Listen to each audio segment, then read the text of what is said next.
Switzerland is famous for its rich tradition in chocolate production. But the Swiss also seem to love consuming chocolate. In 2021, the yearly per capita consumption was about 11 kilos.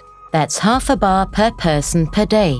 Our love for chocolate, however, doesn't usually mean that we think much about the journey from cocoa farms to the finished chocolate bar we can buy in stores, and whether that journey is socially or environmentally conducive. Producing commodities like cocoa beans, the main ingredient for making chocolate, is often tied to injustice and various unethical activities, such as poor working conditions, child labor, deforestation and the loss of biodiversity, a lack of civil and political rights, and inequitable gender relations. Furthermore, pricing can be a considerable issue for farmers. Up to 95% of cocoa beans are traded on global commodity markets that are prone to trends and strong fluctuations. That's why activists and consumers in importing countries are increasingly demanding regulations and incentives for companies to source raw materials in a way more sensitive to human rights and the environment, and for commodity traders to provide just and stable prices.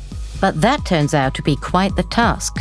As with many food products, the journey of chocolate is a complex one. Between the cocoa farmer and the chocolate lover, there are many other actors involved.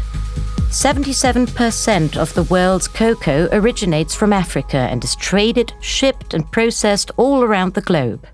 More than a third of all cocoa beans are processed in Europe by a series of large companies based in the Netherlands, France, and Germany, for example. They provide the cocoa mass, cocoa butter, and cocoa powder used by chocolate producers in Switzerland and other countries.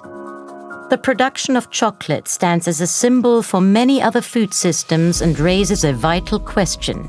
How can raw materials be sourced sustainably when non-transparent and seemingly consolidated intermediary markets are in the way?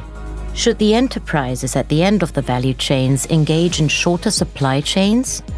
How can the intermediary industries be regulated in a better manner? Or should politics provide concrete public incentives to foster more diversified sourcing and better outcomes on the ground, for example through tariff differentiation, tax incentives, public procurement, and so on?